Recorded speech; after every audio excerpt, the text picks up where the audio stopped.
और सामने बैठे हुए एक दूसरे की शोभा बढ़ा रहे उपस्थित भाइयों और बहनों,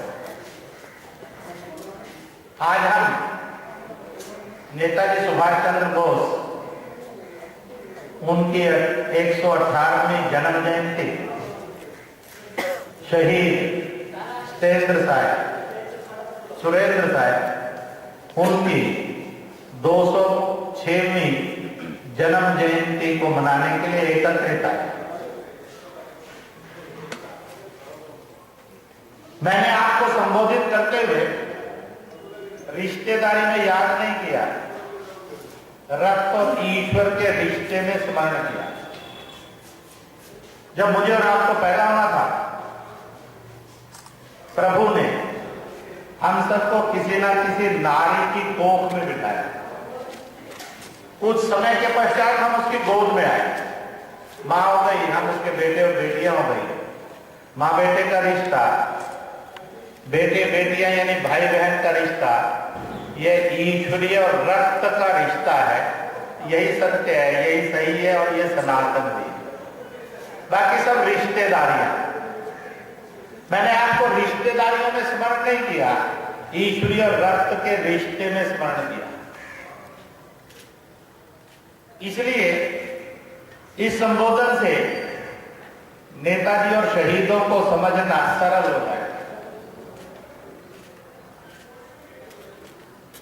परसेप्शन, कंसेप्शन, हमारी सोच क्या है, हमारे शब्द कौन से हैं,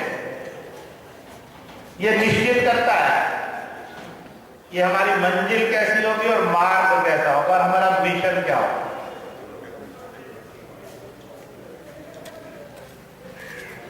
सरकार कानून बनाती है और कार्रवाई करती है। समाज संस्कृति के आधार पर संस्कार देता है, सुधार और विकास करता है, परिवर्तन होता है।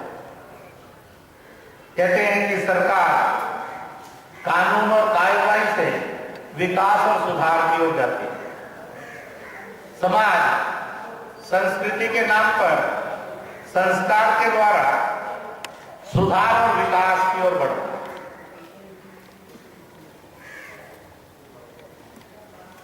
अभी एक भारत सरकार ने अभियान को प्रारंभ किया। देश में अनेक संस्थाएं उस अभियान को बहुत लंबे समय से चला रहे हैं, बेटी बचाओ बेटी पढ़ाओ। आज भारत और विश्व के अंदर भ्रूण हत्या, बलात्कार, तलाक, घरेलू हिंसा, व्यभिचार चरम सीमा पर। सरकार इसके लिए कानून बनाएगी, कार्रवाई करेगी, परंतु संस्कृति इसके लिए संस्कार देती है और सुधार करती है। हमारा कंसेप्शन क्या है, परसेप्शन क्या है, संस्कार क्या है। सामने एक नारी खड़ी है, लोग उसको बोलते हैं ये मैडम, ये लेडी है, ये वोमेन है, ये औरत है, ये लड़की। भारतीय सनातन संस्कृति ने इन शब्दों से नारी का संबोधन नहीं किया। हमारा संबोधन था ये देवी है, ये बेटी है, ये बहन है, ये मां है। और इसलिए हमारा संबोधन, हमारा संस्कार, हमारी संस्कृति conception of lady and women नहीं है, वह डॉटर, सिस्टर और मदर की कंसेप्शन से चलता है। इसलिए हमने ऐसे प्रश्नों के उत्तर दिए, बहुत पहले से दिए। भारत के वैज्ञानिकों ने, ऋषि मुनियों ने, संतों ने, विद्वानों ने, समाज सुधारकों ने एक नारी का चयन किया। नारी बड़ी अद्वितीय और सुंदरी थी। उसका श्रृंगार किया हीरे जवाहरात से, वो और अधिक सुंदरी हो। उसको कहा पास में एक जंगल है, उसमें जाओ और वहां तुम्हें कुछ दिन अकेले रहना। समय समय पर पुरुष आएगा, वो तुम्हारे साथ अकेले में समय बिताएगा, तुम्हें उसकी इच्छा भी पूरी करनी है और उसको खुश भी रखना। पूरा विश्व और सृष्टि इस प्रयोग को देख रही है। 7 दिन के बाद रिजल्ट डिक्लेयर हुआ। नारी के साथ बलात्कार नहीं हुआ, पुरुष बलात्कारी हिंसक अपराधी नहीं बना। सारे विश्व ने पूछा ये असंभव संभव कैसे हो, ये हो ही नहीं सकता। Practical was so over, nothing is secret. तब विश्व ने कहा कि नहीं, 1 सेकेंड सीक्रेट इज देयर। जिसमें पुरुष को, नौजवान को, बुजुर्ग को जाना होता था, आप ऋषि मुनि, वैज्ञानिक, विद्वान, संत, समाज सुधारक उसको बुलाते थे। उसके कान में एक शब्द कहते थे, इट टुक ए सेकंड। वो क्या था? इसलिए पहला आदमी गया, उसने कहा ये नानी माँ, दूसरा ने कहा दादी माँ, तीसरे ने कहा मौसी है, चौथे ने कहा मामी, पांचवें ने कहा ताई है, छठे ने कहा चाची, अगला गया उसने कहा माँ है, अम्मा, भाभी है, देवरानी है, जेठानी है, बेटी है, भतीजी है, भांजी है। हर आदमी को, पुरुष को रिश्ता दे दिया नारी से। नारी के साथ बलात्कार नहीं हुआ, पुरुष हिंसक, अपराधी और व्यभिचारी। पश्चिम आया, उसने कहा तुम हिंदुस्तान के लोग दुनिया में विश्व गुरु वगैरह माने जाते होंगे, पर बहुत गधे हो, रिश्तों के इतने बोझ ढोते हो। Simplification and modernism. औरत खड़ी है, इसलिए 20, 50, 100 रिश्ते में नहीं, इसको याद करो। एक ही रिश्ता, ये लेडी है, मैडम है, हमने भी कहा लेडी है मैम और मैडम है। औरत की इज्जत लुटने लगी, आदमी बलात्कारी। हमने इस गंदगी की संस्कृति क्यों ली? हमने अपने देश के शहीदों और महापुरुषों को पहचानने से इनकार क्यों किया? ये गंभीर प्रश्न खड़ा। सरकार कानून से सुधारेगी, मुझे और आपको संस्कार से सुधरना और सुधारना। इसलिए our conception is not she is a lady, she is a woman, she is a madam. हमारा कंसेप्शन है वो देवी है, माँ है, बेटी है और बहन है। अगर दुनिया इस रिश्ते को ले लेगी तो पूरी धरती और मानवता और भारत भ्रूण हत्या और बलात्कार से, घरेलू हिंसा और तलाक से और व्यभिचार से मुक्त मानवता की स्थापना की जा सकती। हमारे महापुरुष और क्रांतिकारी जीवन मूल्यों को जीने वाले लोग थे। मेरे से पूछा सुभाष किस कंसेप्शन का नाम है? मैंने दी, ये जमीन है। इस जमीन के लिए 2 नाम है। पंडित नेहरू मानते थे लैंड ओनली, ये केवल भूमि है। सुभाष मानते थे ये भूमि नहीं है, ये मदरलैंड है, मातृभूमि। आज अभी जब 3 बहनों का और माताओं का सम्मान किया, आप विचार करो, मेरे और आपके गांव का, जाति का, परिवार का, पंथ का आदमी फौज में भर्ती हो, वो झुलसती गर्मी के अंदर 55 डिग्री में सीमा पर खड़ा। आज भयानक तड़पा देने वाली -50 डिग्री के टेम्परेचर में वो ग्लेशियर पर खड़ा। सामने से चीनी, पाकिस्तानी आतंकी की गोली आती है, वो छुट्टी के लिए अप्लाई नहीं करता, वो गोली खाता। उसको क्या मिलता? स्वयं मौत को गले लगा, पत्नी को विधवा करता, बच्चों को अनाथ करता, माँ बाप को बेसहारा करता। उसको क्या मिला? और मुझे और आपको मिला, हमारी सुरक्षा मिली, स्वतंत्रता मिली, शिक्षा मिली, रोजगार मिला। अगर वहां पर खड़ा हो सैनिक छुट्टी के लिए अप्लाई करके गोली वाले से और गोली से समझौता कर ले और वो कहे कि मैं क्यों मरूं, मुझे क्यों मरना चाहिए, जिस दिन उसके मन में ये प्रश्न आ गया, प्रश्न किस दिन आएगा? जब वो समझेगा ये केवल भूमि। जब भूमि समझेगा तो सौदे समझौते करेगा, जब मातृभूमि समझेगा तो बलिदान और संघर्ष कहानी लिखी। वो वहां बलिदान देने के लिए खड़ा है, ये महफिल सजी है सब। अगर वो बलिदान देने से इनकार करे और भाग खड़ा और छुट्टी ले ले तो मेरी और आपकी महफिल नहीं सर सकती दोस्तों।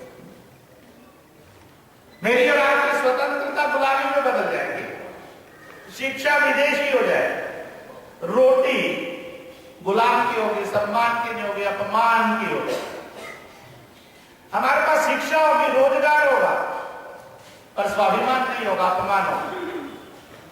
सुरक्षा नहीं होगी, गुलामी होगी। इसलिए मेरी और आपकी शिक्षा का, रोजगार का, सम्मान का, विकास का गारंटर मैं और आप नहीं। कहो तो मेरे से देश का प्रधानमंत्री और विदेश मंत्री और रक्षा मंत्री भी नहीं है। वो नौजवान जो इस भूमि को भूमि नहीं मातृभूमि मानता है, गोली खाने में खुश होता है, मुस्कुराता है, वो गारंटी। इसको वीर कहते हैं और शहीद कहते हैं। और इसलिए जब पाकिस्तान ने हमला किया 47-48 में, हमारी हजारों वर्ग किलोमीटर जम्मू कश्मीर भारत की कब्जे में कर लिया। 62 में चीन ने हमला किया और उसने भूमि को कब्जे में कर लिया। पंडित नेहरू ने कहा था रास्ता तिनका में नहीं रुकता, इसलिए हमारी हजारों लाखों वर्ग किलोमीटर कैलाश मानसरोवर सहित आज विदेशी कब्जे में। क्योंकि पंडित नेहरू भारत के प्रथम प्रधानमंत्री दुर्भाग्य से इसको मातृभूमि मानते होते तो ये सौदे समझौते नहीं। नेताजी इसको मातृभूमि मानते थे, भूमि नहीं मानते। इसलिए वो ICS करके आए, बंगाल के अंदर कलकत्ता के कमिश्नर बने। उस समय की ब्रिटिश हुकूमत उनको बंगाल का कमिश्नर, कैबिनेट सेक्रेटरी बनाना चाहती। हो सकता है कि आने वाले कल में वो हिंदुस्तान के चीफ सेक्रेटरी भी बने। हो सकता है वो UNO के अंदर कोई सेक्रेटरीएट में जगह पा जाए। हम सबसे एक छोटा प्रश्न, क्योंकि सुभाष इस कटक के अंदर उस समय का बंगाल राज का उड़ीसा, उसके धरती पुत्र, उसके मां के उसके पुत्र। उस समय सैकड़ों ऐसे थे जिन्होंने ICS पास किया, जज बने, कमिश्नर बने, कई चीफ सेक्रेटरी, कैबिनेट सेक्रेटरी भी बने होंगे। मेरे और आपसे आज अगर सवाल कर लिया, name any 10 those who passed their ICS with Subhash, they become cabinet secretary, chief secretary, they become commissioner right there now. एक बात पक्की है, आप में से कोई मैं सहित 5 भी नहीं लिख सकेगा, 2 भी नहीं लिख सकेगा, पर सुभाष दुनिया लिखेगा। दुनिया ने कैबिनेट सेक्रेटरी को, चीफ सेक्रेटरी को, कमिश्नर को क्यों नहीं याद किया? इसलिए क्योंकि they are the man without mission, Subhash ही मिशन। हर आदमी चाहता है पढ़ लिख कर जज और एडवोकेट बने, चार्टर्ड अकाउंटेंट और कमिश्नर बने। आदमी के मन में इच्छा होती है वो करोड़पति बने और अरबपति बने। पर मेरी और आपकी जिंदगी की एक हकीकत है दोस्तों, उसको समझने में कभी भूल नहीं करनी चाहिए। मेरे और आप में से किसी के भी घर में करोड़पति होने की, अरबपति होने की इच्छा के बावजूद भी मंदिर में और पूजा में बिल गेट्स का फोटो नहीं है, मित्तल का फोटो नहीं है, जमशेदजी टाटा का फोटो नहीं, अंबानी का फोटो नहीं। क्यों नहीं? करोड़पति और अरबपति के ना फोटो बिकते हैं, ना खरीदे जाते हैं, ना पूजा होती। परंतु जब मैं करोड़पति और अरबपति बनना चाहते हैं तो फकीर का फोटो लगाते हैं, शहीद का फोटो लगाते हैं, देव का फोटो लगाते हैं, कहते हैं हे कबीर, हे तुलसी, हे जगन्नाथ, आशीर्वाद दे दे, गरीबी दूर हो जाएगी, अपना करोड़पति कर दे। क्यों नहीं? होगा करोड़पति और अरबपति, मैं भी बनना चाहता हूं, पर वो आइडिया नहीं हो सकता क्योंकि उसमें आदर्श नहीं है, वो भोग बाकी आईसीएस इसलिए याद नहीं किए, वह भूमि को भूमि मानते थे, मातृभूमि नहीं मानते थे। सुभाष इसको मातृभूमि मानते, इसलिए सुभाष ने नौकरी को ठोकर मारा। अगर सुभाष भोगवादी होते तो इतनी बड़ी नौकरी को ठोकर नहीं मारते, बल्कि वो नौकरी को एंजॉय करने के लिए अंग्रेज की भक्ति करते, अपनी प्रमोशन के लिए प्रयत्न करते। परंतु they are not serving the land only, he is in the service of motherland only. उनके लिए मातृभूमि। इसलिए जब 1857 में नारा लगा फिरंगी मारो देश बचाओ आजादी लाओ, तो कई झांसी की रानी थी, कई शायर, कई तातिया टोटे थे, कहीं पर बहादुर शाह जफर, अजीमुल्ला, खुदा बख्श, गुलाम हुसैन खान, बेगम हजरत महल, भगत सिंह, सुखदेव, राजगुरु, राम प्रसाद बिस्मिल और आजाद भी एक बड़ी लंबी श्रृंखला फ्रॉम 1857 टू 1947, 90 वर्ष के अंदर पूरे विश्व में अपनी स्वतंत्रता के लिए पे करने वाले दिया का बिगेस्ट 3 करोड़ 17 लाख लोगों ने शहादतें दी और अंग्रेजों ने क्रूरता से मारा। उसके बाद हमें आजादी दी। दिया का biggest pair of our freedom. दुनिया में किसी ने इतनी अपनी आजादी के लिए कीमत नहीं दी होगी जो हमने दी, और दुनिया में किसी की आजादी पर इतने जुल्म भी नहीं किए होंगे जितने जुल्म ब्रिटिश ने हमारी आजादी पर की और मुगलों ने। दिया था biggest pair of our freedom. एक गाना गाते हैं, आपने भी गाया, दे दी आजादी मेरा करन बिना ढाल। मैं कभी कभी सोचा करता हूं, जिसने गाना बनाया, जिन्होंने गाया, उन्होंने आजादी के लिए कोई कीमत नहीं दी। बापू होते तो क्या करते? बापू उस गाने को बनने नहीं देते, बन जाता तो गाने नहीं देते। कोई गाने लगता तो बापू की आदत थी, कोई नहीं सुने तो फट आमरण अनशन पर बैठ जाता, आमरण अनशन पर बैठ। तो कहते आजादी मुफ्त में नहीं मिली है, बहुत कीमत देकर मिली है दोस्तों। पर जिसने गाना बनाया उसने आजादी के लिए कीमत नहीं दी थी, इसलिए बना। बाकी उन्हें इसलिए गाया कि जानते नहीं थी आजादी कितनी कीमती। इसलिए मैंने उस सभा में बोला, if we can't salute and respect our forefathers who given their sacrifices, अगर आप अपने बलिदानों का सम्मान नहीं कर सकते, हमें अपमान करने का अधिकार। वो गाने बन गए जिसमें उस शहादत का अपमान होने का डर होता, और उस गाने को गाने में कभी कंजूस नहीं बनी है, जिसमें सम्मान और स्वाभिमान गंध रखता। नेताजी उसी का नाम। और इसलिए ब्रिटिश हुकूमत की कैद से वो भाग दुनिया भर में 21 अक्टूबर 1943 सिंगापुर, जर्मनी के लोग थे, जापान के लोग थे, इटली के लोग थे, दुनिया के 10 देशों के प्रतिनिधि थे। नेताजी को वहां पर घोषित किया गया स्वतंत्र भारत के प्रथम राष्ट्राध्यक्ष, first president of independent Bharat. इसकी मान्यता दी। डेट 21 अक्टूबर 1943। और उसी समय वो सर सेनापति भी बने आजाद हिंद फौज, इंडियन नेशनल आर्मी। सुभाष ने भाषण दिया,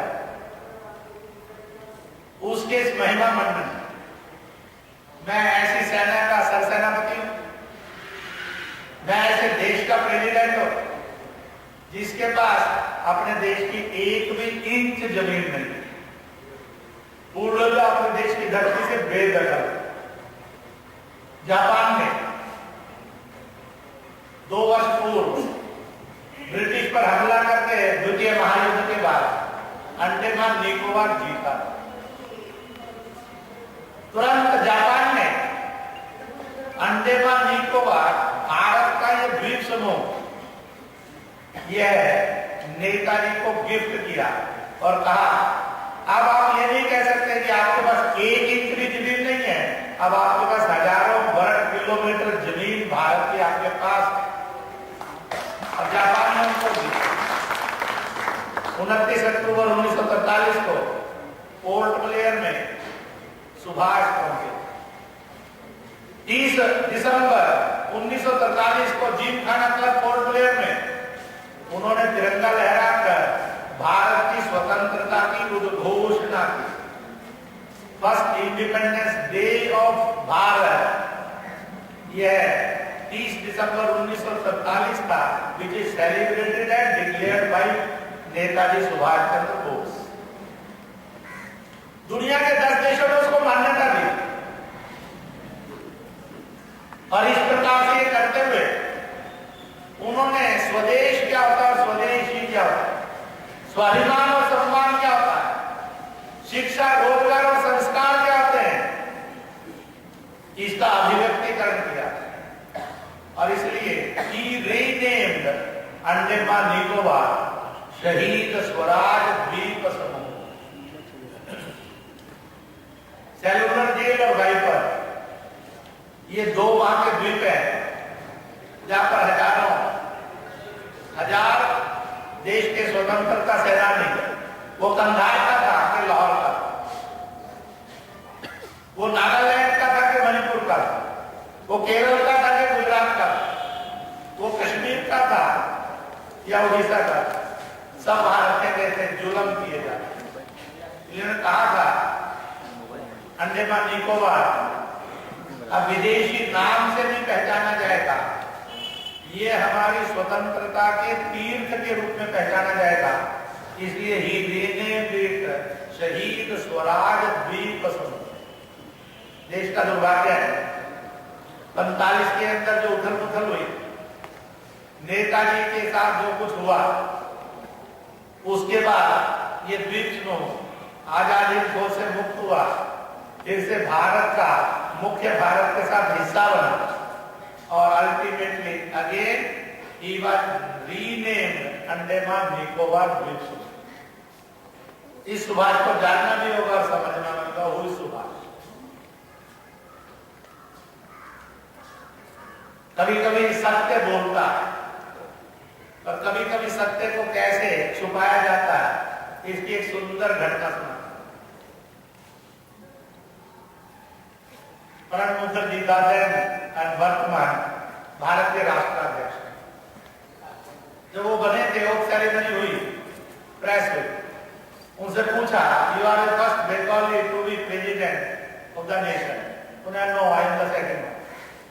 प्रेस भी चौंकी और वहां खड़े हुए लोग भी चौंके। उन्होंने कहा फर्स्ट क्लास सुभाष। तुरंत पूरी प्रेस रोक दी। सत्य तो वो बोल रहे थे, और उस समय की सरकार को सूट नहीं करता। और इसलिए उस प्रेस में से वो सारा डिलीट करवाने के बाद फिर प्रेस कॉन्फ्रेंस।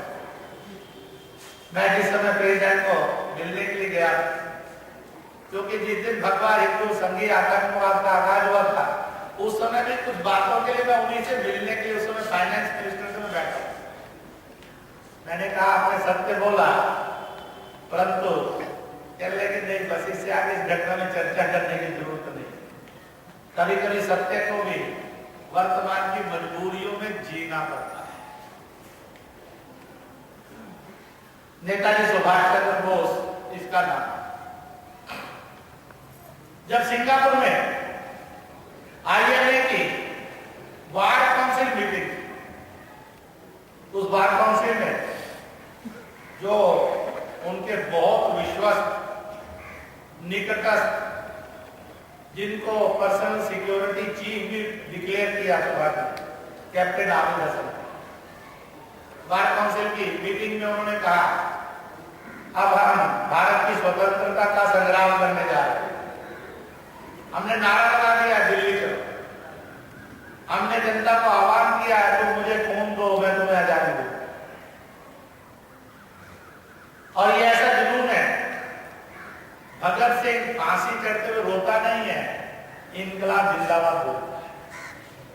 रामप्रसाद बिस्मिल, राजगुरु, खुदीराम बोस फांसी चढ़ते हुए गाना गाते हैं, सरफरोशी की तमन्ना अब हमारे दिल, क्योंकि इन्होंने इसको भूमि नहीं माना, मातृभूमि। ये फांसी चढ़ने में भी मुस्कुराते, भूमि मानते तो फांसी चढ़ने से पहले रोना शुरू कर देते। ये भूमि नहीं है दोस्तों, ये मातृभूमि। जब मुझे और आपको जन्मना था तो अगर ये मातृभूमि भारत मां नहीं होती, मैं और आप हवा पानी में नहीं जन्म सकते। Nobody can give birth or took birth without a mother, without a mother father. मैं और आप हवा पानी में नहीं जन्म। मुझे और आपको अपने पालन पोषण के लिए अनाज चाहिए, फल चाहिए, सब्जियां चाहिए, जल चाहिए, दूध चाहिए। इस इंसान के पास है, सब भारत में है। मुझे और आपको रहने के लिए मकान चाहिए, कच्चा है कि पक्का है, बहुत बड़ा राजमहल है कि सादा है। पढ़ने के लिए स्कूल कॉलेज चाहिए, यूनिवर्सिटी चाहिए, खेलने कूदने के मैदान चाहिए, बीमार होने के बाद स्वस्थ होने के लिए अस्पताल और कोई ना कोई नर्सिंग होम चाहिए। भारत में अपना आधार देती है, भारत में वस्तुएं देती है, तो भवन खड़ा होता है, इंसान के पास नहीं। मुझे और आपको जब अपना रोजगार और विकास करना होता है तो दफ्तर भी चाहिए, दुकान भी चाहिए, कल कारखाना भी चाहिए। भारत में अपना आधार देती है, वस्तु देती है, तो ये सब बनता है। इतना ही नहीं है, हमें अगर गुरुद्वारा मंदिर, चर्च, मस्जिद, आश्रम, मालिक का घर भी बनाना जिसमें राम या कृष्ण की, नानक की या बुद्ध की, महावीर की या गुरु ग्रंथ साहब, भगवती की या काली की भी उपासना करनी हो, भारत में अगर आधार नहीं दे, भारत में बस अपनी वस्तुएं नहीं दे, तो मैं और आप तो अपने इष्ट का घर भी नहीं बना सकते, पूजा भी नहीं कर सकते। Man came from mother earth and came on mother earth. Ultimately, बहा कर जाए कि जल कर जाए कि दब कर जाए, he goes to the mother. कहते हैं हर इंसान धरती माता भारत माता से आता है और उसी में चला जाता है। और इसलिए इस भूमि को भूमि नहीं कहा जाता, मातृभूमि कहा जाता है, जो सदा मां है, सबकी मां है और मां ही रहे। जो करोड़ों चले गए उनकी थी, जो करोड़ों है उनकी है, जो अरबों आएंगे उनकी, बड़ी मां। इसलिए जब ये संदेश दिया गया, माता पिता की सेवा सबसे बड़ा धर्म, कर्म और फर्ज है। हम में से हर एक के पास अपने अपने माता पिता, पर जब हम अलग अलग जाति के, पंथ के, भाषा के, दल के, परंपराओं के, प्रकृतियों के लोग एकत्रित आए, तो हमारे साझे माँ बाप कौन है? जैसे भारत। इसलिए अपने अपने माँ बाप भी हैं और हम सबका एक साझा माँ बाप भी। ये लोग कहते हैं बाप प्रभु है, माँ भारत। परंतु कभी कभी लोग अर्थ भूल जाते हैं। whom to worship, whom to salute, whom to call जिंदाबाद। इलेका जो सबकी माँ है, सदा माँ है। प्रभु को भी आना था तो उसको भी इस धरती का, भारत माँ का आधार चाहिए था, तो नहीं आ सकते थे। इसलिए वो जल में और वायु में नहीं आ सकते थे। अगर वो जल वायु में आ जाते तो हम पुकारते वायु माता, जल माता।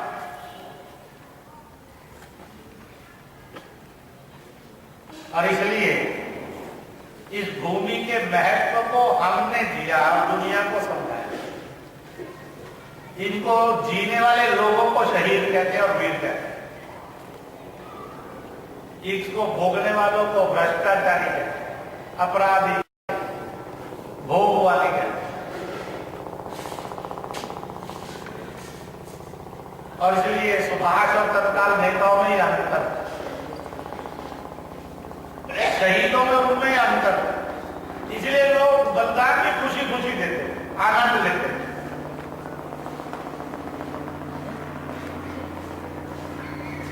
और इसलिए सुभाष को हमेशा दिन को ठोकर मारने में तकलीफ नहीं, वो उसके लिए रोए नहीं, पछताए नहीं।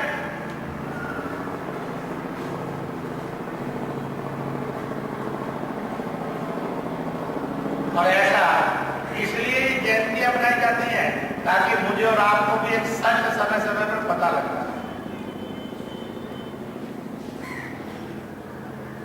1914 के प्रारंभ में हम सोचा करते थे भारत कभी अपनी जय भी दुनिया में बोलेगा कि नहीं, लगता था नहीं बोलेगा तो कम्युनल हो जाएगा। पर 14 में वो अमेरिका के भी और ऑस्ट्रेलिया के भी, जापान के भी और दुनिया के देशों के चौराहे पर भी भारत माता की जय बोलने लगे। हम कम्युनल नहीं हुए, मानवतावादी। हमें लगता था हम गंगा गीता गाय के साथ जिएंगे तो कम्युनल हो जाएंगे, परंतु आज गंगा का पर्यावरण और गीता की भेंट और योग ये विश्व के मानवता के प्रतीक बन गए। ये वो सब चीजें हैं जिसने दुनिया ने इनको कम्युनल बनाने की कोशिश की। गलती से, दुर्भाग्य से हम भी कम्युनल मान बैठे। ये दुनिया भारत की राष्ट्रीयता है, विश्व की यह मानवता है। और इसलिए लगा कि भारत फिर से विश्व के नेतृत्व की ओर सही मायनों में बढ़ने लगा। हमें पहली आजादी 15/10/1947 को विभाजन के साथ मिली। हमें दूसरी आजादी 2014 में मिली, बिना विभाजन के मिली। एक स्वाभिमान और सम्मान को भारत में और विश्व में प्रकट करने के लिए। Now we are going with the second independence of Bharat. हमने 66-67 साल एक आजादी को भोगा और दूसरी आजादी को भोगने के लिए और बनाने के लिए मैं और आप चले।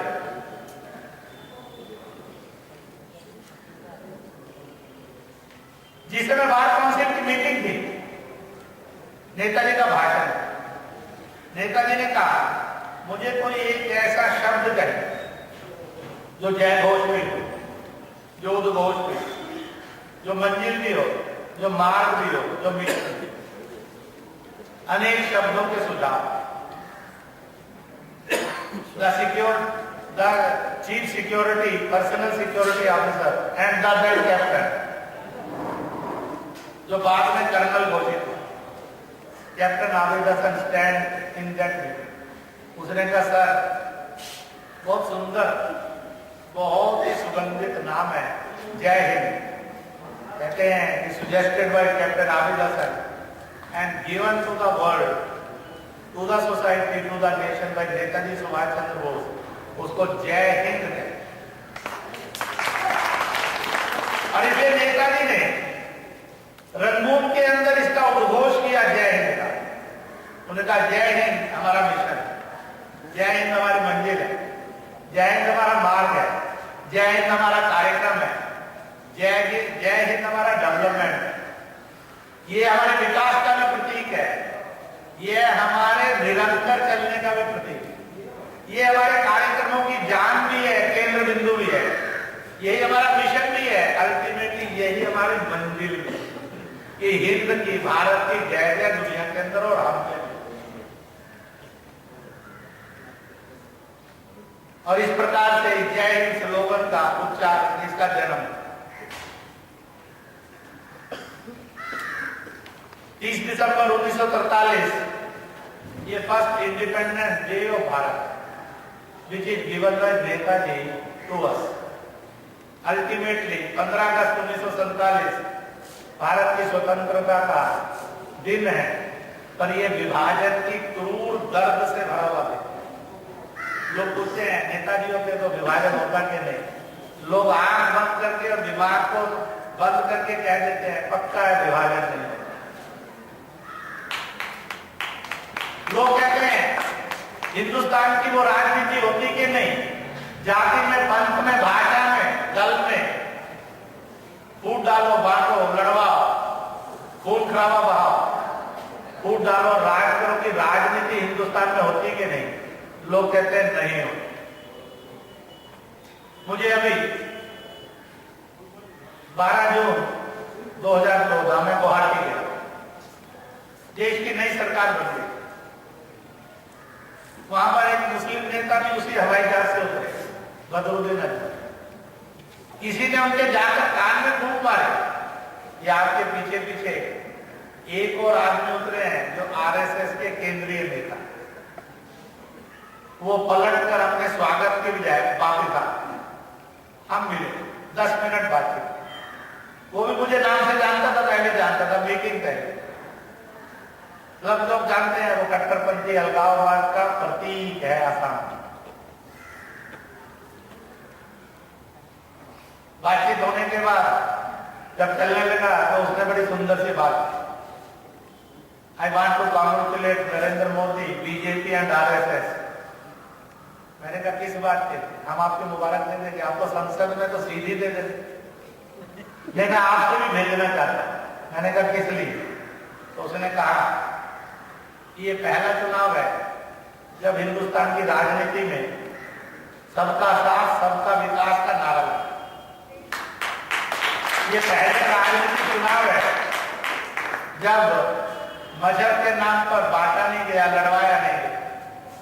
अगर यही राजनीति हिंदुस्तान का चरित्र बन जाए तो बहुत अच्छा होगा।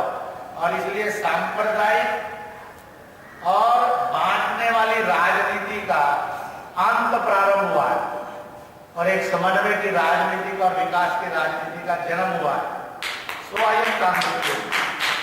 मैंने उनको कहा अजमल जी ईमानदारी से बोल रहे हैं कि मजबूरी से बोल रहे हैं? कहने लगे 50-50।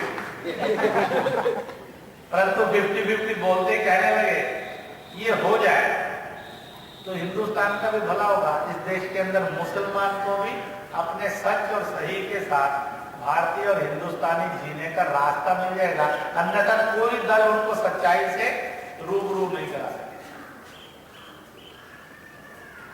लोगों को मानना था। जो जम्मू कश्मीर बुलेट के रास्ते पर चला गया तो इस्लामाबाद को देखता, वो जम्मू कश्मीर को पंडित नेहरू से लेकर मनमोहन सिंह तक सबने बहुत कोशिश की कि वो बुलेट पर नहीं बैलेट पर आ जाए। वो इस्लामाबाद लाहौर नहीं देखे, दिल्ली देखे, नहीं आए। पर 2014 में जम्मू कश्मीर को इस बात के लिए जागृत जरूर कर दिया और मजबूर जरूर कर दिया। अब इस्लामाबाद नहीं, दिल्ली चले गया, बुलेट नहीं बैलेट से चले। इसको नेशनलिज्म, पैट्रियोटिज्म, डेमोक्रेसी कहते हैं, इसको विकास कहते हैं, इसको शांति कहते हैं, इसको रोजगार कहते हैं। हिंसा से रोजगार नहीं। जब मैं कभी नेपाल के नक्सलियों से, जम्मू कश्मीर के आतंकवादियों से मिला तो मैंने बहुत से पंजाब के भी बंदूक रोटी देती है कि रोटी छीनती, स्पून देती है कि खौफ देती है? रोटी। आदमी को भोजन देती है कि भोजन छीनती? बंदूक उसको रोटी देती है कि रोटी छीनती? वो इज्जत देती है कि उसको मौत देती? बंदूक आदमी को जिंदगी नहीं देती, मौत देती। रोटी नहीं देती, रोटी छीनती।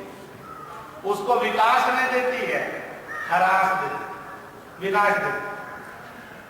उसको रोजगार नहीं देती है, रोजगार विहीन करती। उसको शांति नहीं देती है, खौफ पैदा करती। और इसलिए पहले वो उससे मरवाती है, बाद में उनको खाती है।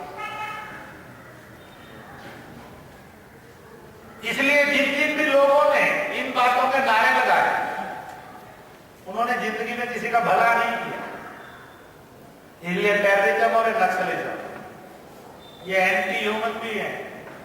और इतना ही नहीं है, ये एंटी डेवलपमेंट।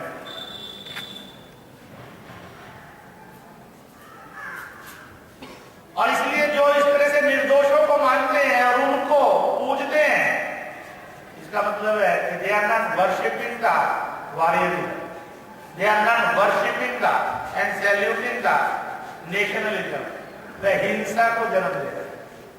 हिंसा के साथ दुनिया के अंदर विकास नहीं चल सकता, हिंसा के साथ दुनिया में रोजगार और शिक्षा नहीं चल सकता। इसलिए नेताजी हिंसा के प्रतीक नहीं थे, मानवता के प्रतीक। उन्होंने किसी को मौत नहीं दी, और जो राक्षस बनकर विकास के, शिक्षा के, शांति के, रोजगार के, स्वतंत्रता के, सम्मान के रास्ते में आया, उन्होंने उनको शिक्षा के रूप में, he taught the lesson, he had never given a death. अब उसमें वो कोई मर गया तो अलग है। इसलिए शहादतों में और हिंसा में अंतर हो।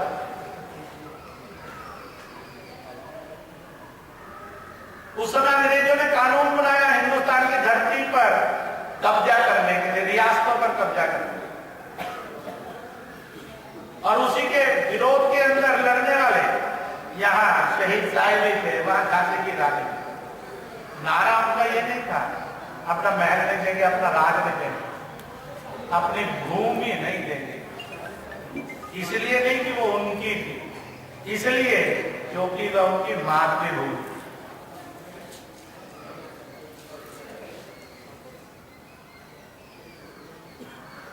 भूमि के लिए लोग हत्या कर सकते हैं और मुकदमा लड़ सकते हैं, बलिदान नहीं देते। मातृभूमि के लिए ना हत्या करते हैं, ना मुकदमा लड़ते हैं, बलिदान देते हैं, संघर्ष करते हैं।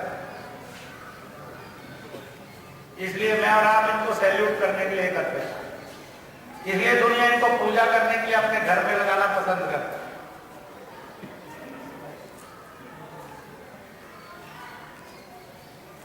आज हम बड़े भाग्यशाली हैं कि इस सुनहरे दिवस को मनाने के लिए एकत्र हैं, और इसलिए इन कंसेप्शंस के साथ जीना ये बहुत जरूरी है।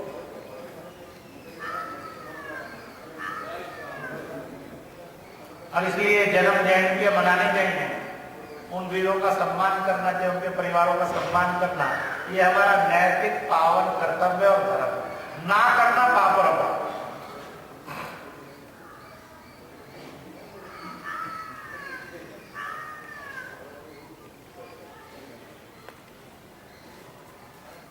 नेताजी सुभाष चंद्र बोस इस राजनीति को कभी जन्म नहीं लेने देते जो 60-65 साल इस देश में चली है बांटो राज। United we stand, divided we fall की राजनीति को ही वो जन्म देते। लोग अपने बांटने से राज नहीं करते, वो विकास से और काम से राज करते। इसलिए हमने नेहरू के सपनों वाले भारत को देखा है। अब समय आ गया है जब विवेकानंद और सुभाष के इन शहादतों के सपने के भारत को बनाने की जरूरत पड़ती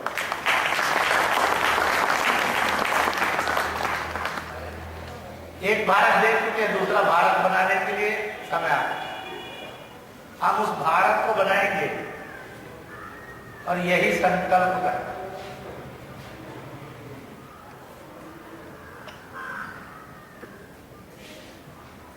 और इसलिए ये लोग मैसेज जब देते थे, इनके मैसेज कैसे काम करते। आजकल क्लीन भारत, ग्रेट भारत, स्वच्छ भारत, महान भारत, स्वस्थ भारत लाइन चलती है। ये क्लीनलीनेस क्या है? तो इसके लिए शेर है, जहां रहती है सफाई वहां नहीं होती लड़ाई, जहां नहीं होती लड़ाई वहां रहती है खुदाई। क्लीनलीनेस इसके दो हिस्से, एक बाहर की, एक अंदर की। बाहर की क्लीनलीनेस को, पर्यावरण को स्वच्छता कहते हैं, अंदर की शुद्धता कहते हैं। आदमी नहा लेता है, तिलक लगा लेता है, पूजा पाठ कर लेता है, झाड़ू लगा लेता है, कभी कभी पेड़ भी लगा लेता है, पेड़ को जल भी ले लेता है, नीम के रूप में, तुलसी के रूप में, केले के रूप में, बट के रूप में। परंतु अगर अंदर स्वार्थी, गुस्सैल है, नफरत वाला, हिंसक, लुटेरा है, बेईमान है, तो ये पर्यावरण किसका है? इसलिए अपने महापुरुष कहा करते थे, बाहर भी स्वच्छ चाहिए, अंदर भी शुद्ध चाहिए, तभी आदमी आदमी। मैं एक आश्रम में गया, उसमें लिखा था आदमी ने कंजूस होना चाहिए कि नहीं। उत्तर बड़ा अजीब था, कहने लगे कि होना चाहिए। मैंने लगा कि महाराज जी और शिष्य मंडली और विद्वान कुछ मेंटल तो नहीं है यहाँ, लोग कहते कंजूस आदमी बहुत खराब। जब आगे गया तो 2 एरो लगे थे बाएं में, बाएं एरो पर लिखा था मुस्कुराहट, दाएं वाले पर लिखा था नफरत, क्रोध। तो आगे एक पंक्ति लिखी थी, आजकल लोग मुस्कुराने में कंजूस हो गए हैं, नफरत और क्रोध में बहुत दिलदार हो गए। होना चाहिए था नफरत और क्रोध में वो बहुत महाकंजूस हो जाए और मुस्कुराने में महादिलदार हो जाए, वो उल्टा है। इसलिए अंदर का पर्यावरण ठीक हो, इसलिए व्रत उपवास हो। बाहर का पर्यावरण ठीक हो तो प्रकृति से मित्रता में जिया जाता है।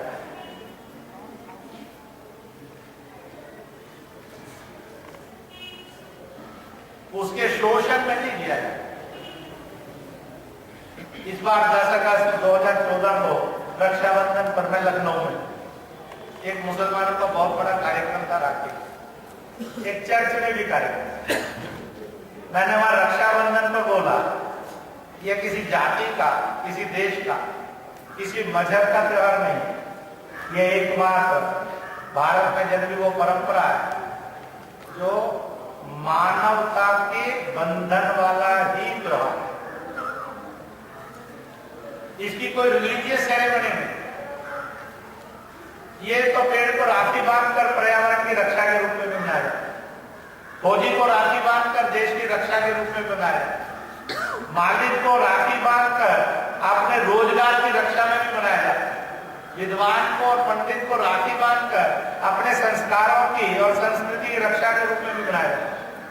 पुरुष को बांधकर पुरुष बलात्कारी नहीं बने, नारी का सदैव सम्मान रहेगा, नारी का सम्मान होता है, वहां आदमी देवता बन जाता है, नहीं तो शैतान होता है। इस रूप में भी होता है। वह उस गरीब दुखी पीड़ित के साथ भी मनाया जाता है जिसके संरक्षण की गारंटी इस राखी में दो। जब देश के अंदर लोग अपनी स्वतंत्रता, सम्मान और सुरक्षा के लिए जंग में जाते थे, तब उनको राखी बांधकर कहा जाता था, आप हमारा संरक्षा करना, हम आपको सम्मान देंगे और सदियों याद करते थे। इसको कहते हैं राखी का मनाया। जब मैंने बोला तो विश्व से रहने वो कहने लगे, सर 1 मिनट। मैं रुक गया। उन्होंने कहा, आपका first time I celebrated that Rakhi मतलब first time we are celebrating in the church, मतलब first time I listen about Rakshabandhan. और इसलिए उसने कहा कि रक्षाबंधन त्योहार कई समस्याओं के समाधान का नाम है और मार्ग है, इसलिए इसको भारत के संदर्भ में राष्ट्रीय त्योहार और विश्व के संदर्भ में मानवता का त्योहार घोषित करना है। अपने सांस्कृतिक जीवन मूल्यों के साथ जीने में बहुत मजा आता है, उसको जीना चाहिए। और इसलिए सुभाष स्वदेशी के प्रति, हम छोटे थे, गांव में रहते थे, बुजुर्ग कहते थे, जो लोग अपना माल बनाते हैं, स्वयं खाते हैं, देश को खिलाते हैं और दुनिया में बेचते हैं, वो बादशाह होते हैं। जो दुनिया का माल खरीदते हैं, खाते हैं, वो गुलाम होते हैं। हमारे आदमी ने आलू चिप्स बनाया, मक्का भुना, चना भुना, उसने लिपस्टिक बनाई, कंघी बनाई, उसने मिट्टी से या किसी अन्य चीज से गणपति बनाया, हमने उसको नकारा। मल्टीनेशन ने ये चीज बनाई, चीन वाले ने बनाई, हमने कहा we love multination and Chinese माल।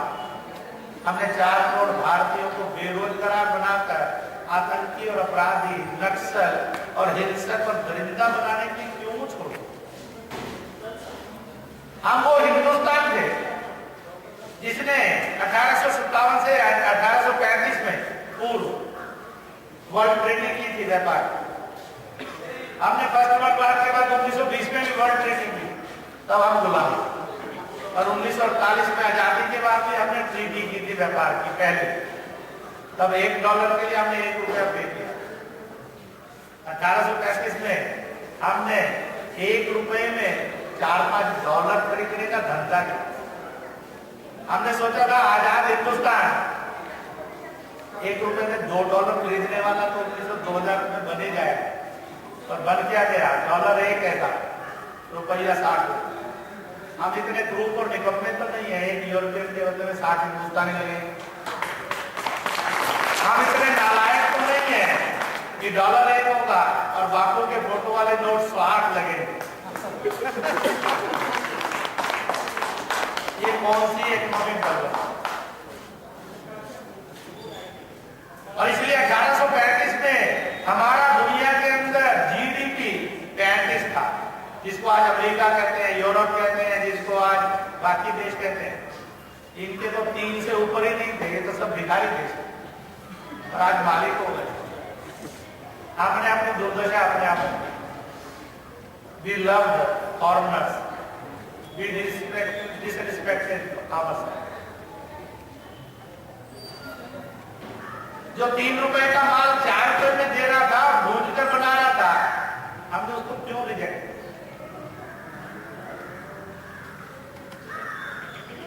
हम वो हिंदुस्तान है जिनको समझ होनी चाहिए।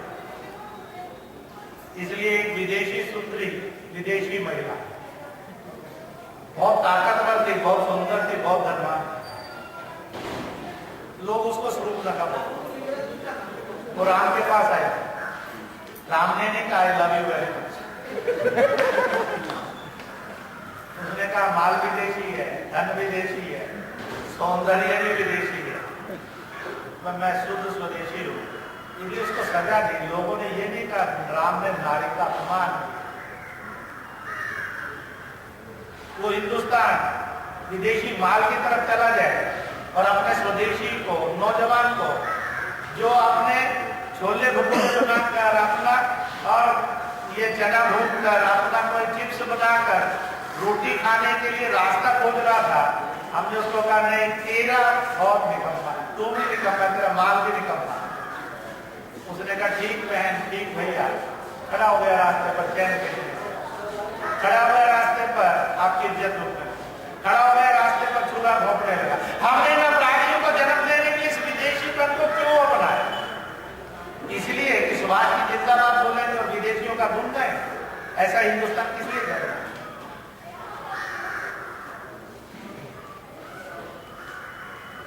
हम वो हिंदुस्तान क्यों नहीं हो सकते कि हम ऐसा माल बनाएंगे, दुनिया इसको खरीदेगी और हम दुनिया से कमा कर लाएंगे, हम किसी के सिर पर बनाएंगे। हम किसी का डिसरिस्पेक्ट नहीं चाहते, पर हम अपना डिसरिस्पेक्ट भी जी नहीं सकते। पाकिस्तान धमकी देता रहे, गोली चलाता रहे, हम अपील करते रहे और वक्तव्य देते रहे। इस हिंदुस्तान को भी तो मुक्त होना होगा। इसलिए दुनिया में ऐसे भी देश है, इजराइल है, अमेरिका है, रूस है, चीन है, वो धमकी नहीं देते, वक्तव्य नहीं देते, वो कार्रवाई करते। हम धमकी देने में भी संकोच करते हैं, कार्रवाई तो बिल्कुल ही नहीं करते, वक्तव्य भी ऐसा देते हैं, लगता है रेड भी है कि ऐसा हिंदुस्तान नहीं कर सकता। इसलिए वो नेताजी को समर्थन करने पर मजबूर हो, उसको जरूरत दिखाई देने। इसलिए अंग्रेज ने कहा था, of course the national struggle of freedom started by Lokmanya Tilak, Mahamana Malviya, ultimately led by Gandhi जी।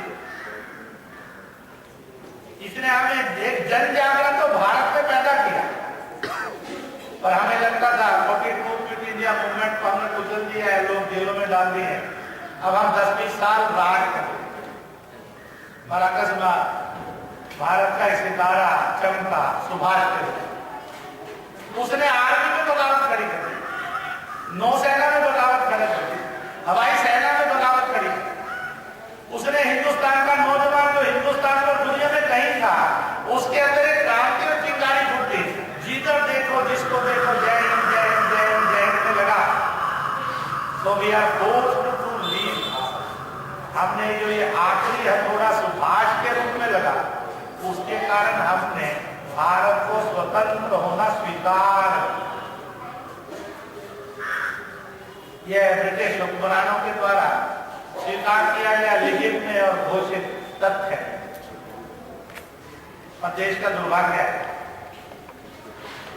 नेहरू उस राजनीति को जिंदा रखते थे और नेहरू से कांग्रेस और देश में जो आगे गया,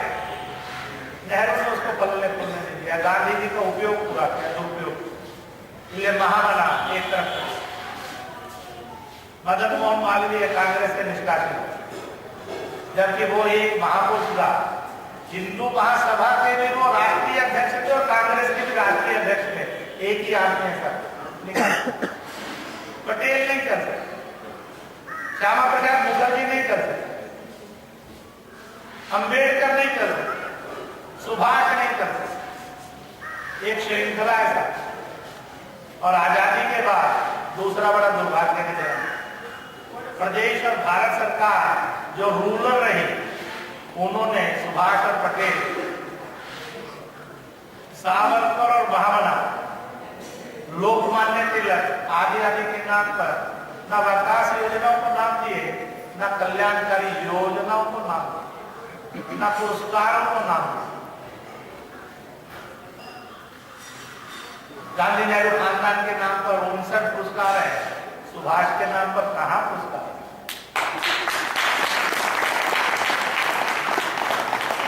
अपने पैसे ले करते गए, भारत रत्न लेते गए, जिनको देना चाहिए था वो नहीं। जो सरकारी सम्राट थे वो भारत रत्न हो गए, जो ईश्वरीय और जन सम्राट थे उनको डस्टबिन में डालने की कोशिश की। उनको नहीं मालूम था ये डस्टबिन में नहीं डाले जा सकते, ये क्योंकि हृदयों के सम्राट है, ये सत्य और सही, इसलिए सुभाष गुमनामी में नहीं फेंके जा सकते। मालूम नहीं है आपने कभी अपनी प्रदेश सरकार को भी पूछा कि नहीं, शहीद साई के नाम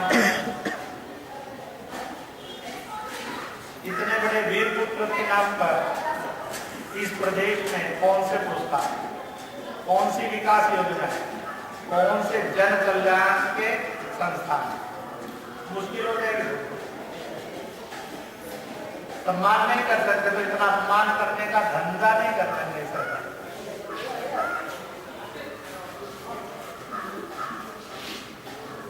और इसलिए एक प्रारंभ करना चाहिए 2 साल का अभ्यास। विवेकानंद और सुभाष 1857 के क्रांतिकारी और शहीद, इनके सपनों का भारत महान होगा, शिक्षित होगा, रोजगार होगा, स्वस्थ होगा, नफरतों वाला नहीं होगा, मोहब्बत वाला। दुनिया में सम्मान के लिए रास्ता नहीं ढूंढने देगा, दुनिया सम्मान करने वाली बने। और वह भारत जीने का एक रास्ता आ गया। दुनिया की जिन ताकतों ने कहा हम तुम्हें मान्य नहीं करेंगे, आज वही ताकतें हमें मान्य करना दूर की बात है, सैल्यूट करने लगे। और इसलिए मैं इस सभा में अंत में यही कहूंगा कि 2 साल के बाद 120वीं जयंती सुभाष की समग्र शहादतों को केंद्रित करके इतना बड़ा जन जागरण करो कि आने वाला कल हमारा था, हमारा है और हमारा ही होगा। और हम ही दुनिया को नारा देंगे, सर्वे भवन्तु सुखिनः, सर्वे सन्तु निरामया। हम इस दुनिया में नारा लगाएंगे, प्राणियों में सद्भावना हो, विश्व का कल्याण हो। दुनिया में कोई और ना इसको लगा सके